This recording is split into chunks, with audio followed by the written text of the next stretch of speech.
Hello rally car fans in slightly deformed shape. So we have my second muscle machines on this channel, the famous 1986 Audi Sport Quattro S1E2.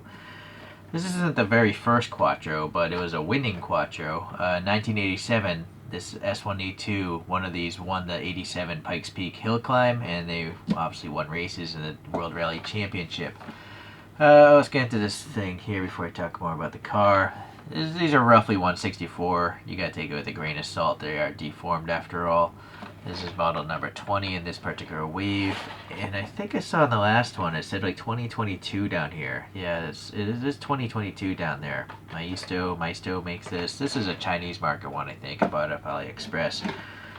Alright. So, I mean, this is retail packaging. I'd rather not have it. You know, it's just wasteful. I'm going to throw this in the trash barrel. And then they gave you these stands that I think also is another waste of plastic that you have to pay for. Because the problem with the stand is it doesn't actually hold the car. It can hold the car just with gravity. This thing can come up, by the way. But if, you know, you can't, it's not actually bolted to the car, you know, so I feel like it's just wasteful. It also is a big footprint, so you just have all this extra plastic. So I think it would have been better just to have a tiny nameplate that you could put in front of it, just so you know what it is. Although they do tell you what the car is on the bottom, I think. Anyways, moving on. So since no one makes a realistic version of this car, I don't know why, Hot Wheels is the closest. This particular car, this S1E2, the final versions were making close to 600 horsepower. It was the last car that Audi used in the Group B rallying, which is the insanest part of rallying history. And, you know, Quattro being all-wheel drive, they're the pioneers of four-wheel drive sports cars, all-wheel drive sports cars. This car is going up for auction. It either has or will be. It's going to sell for millions of dollars because only 4 of these S1E2s are in the private hands. And the rest are all, I guess, owned by Audi or race teams or something like that. Okay. I can never find these dental picks. I don't know where they go. So this is being deformed. I'm not gonna take it so seriously, but my first one I reviewed was really well done. So looking at this, we'll start with the wheels here. You got the white wheels, which makes sense. There's also like lug nut details kind of sort of in there, and then the disc brake is part of it. I almost feel like the disc brake maybe would have been better if it was left out because it's white, you know. But whatever, we'll have to move on. What's nice is the tires. They have nice curvature to them, so they look like old tires. But this one doesn't have any printing on the tires. It would have been cool if they had Michelin. I say that because the other one I reviewed literally had Advan Yokohama's printed on the tires. So they're saving some money there. But I guess it's better to have the money on the actual model. Maybe it's because this thing has these crazy fog lights as well. It's an extra piece. Alright, so all the graphics are tampo printed, no decal BS there. So all paint, very nice. You can see the tiny bolts holding this, like, I guess it's like a barge board. Interesting, very cool. That barge board is metal, I guess. It's pretty thin, you know, for a diecast metal, but it's nice. It's literally scooping air. Very cool. Oh, these are toys, so they do roll. But they have a funky humming noise because they have treads. Here's the, let's just jump to the bottom here. And they're weird looking treads. They're kind of funky looking. But you know who made it. There's a website where it's made, the brand there.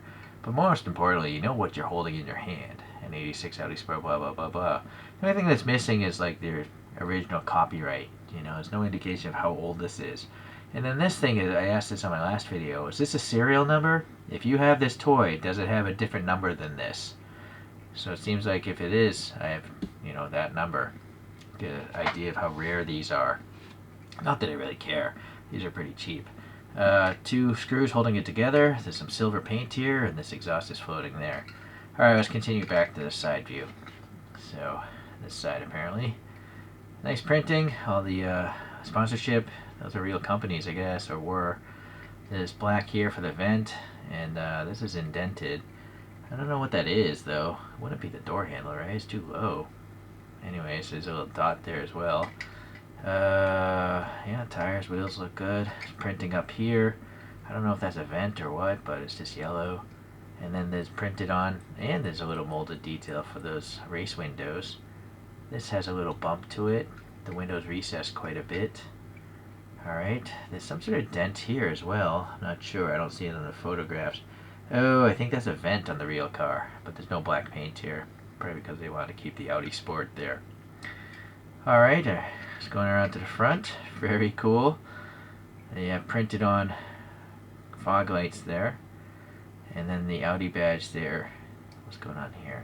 I think that's smooth. It's printed on, I guess. And then the headlights here, they are printed on, I think. Yeah. And the black around it seems okay. This is printed on. This turn signal here. Alright. Yeah. Should be Michelin there, but not printed. I guess they weren't able to get this licensing for it. It's really cool to see these fog lights. Actually, it would have been cooler if all these lights were clear plastic, but this is an inexpensive toy. I think they retail for like $6 or something. That's what I see online.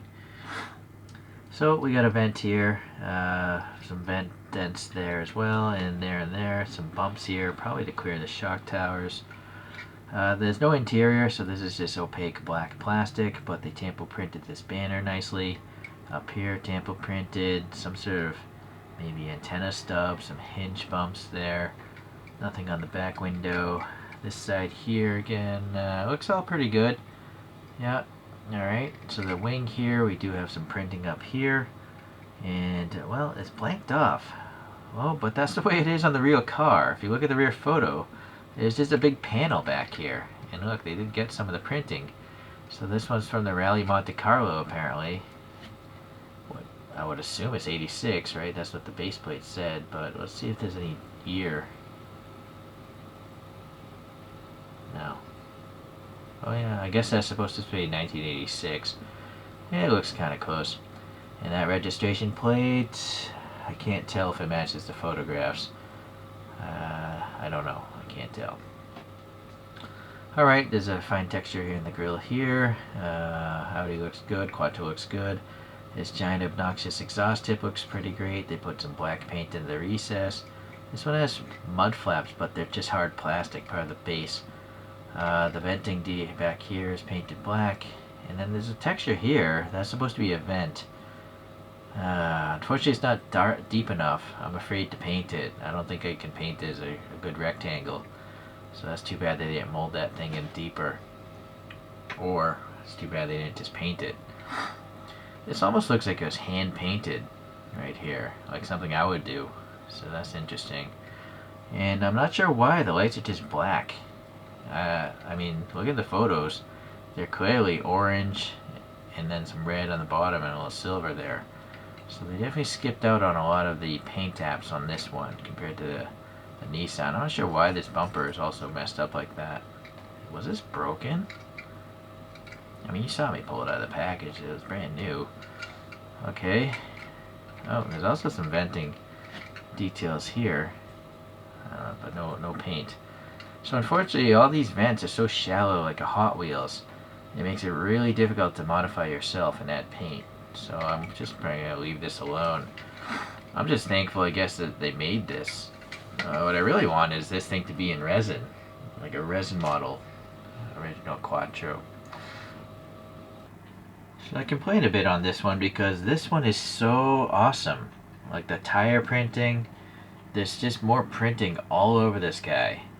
I wonder if it's because these are licensed toys. Maybe Liberty Lock is like, you have to print as much as you can on there. Whereas Audi might just be like, well, whatever, it's good enough.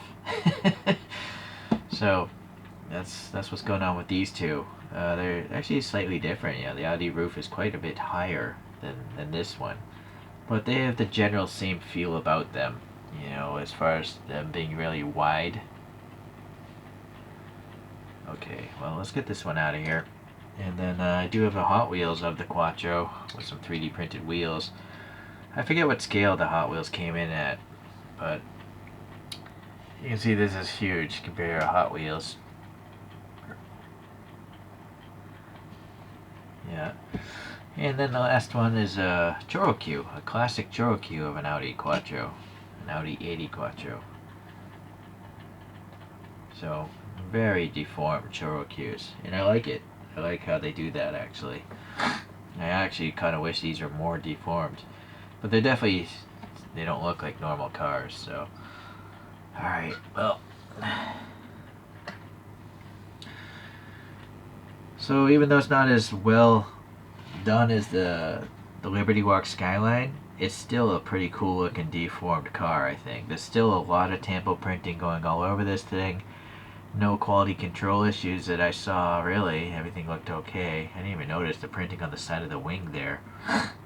So, and it's got the six auxiliary lamps up front, so that's really neat. So all in all, it's good. I will get a few more of these muscle machines. I'll have to just hang on. We'll see you then. Bye.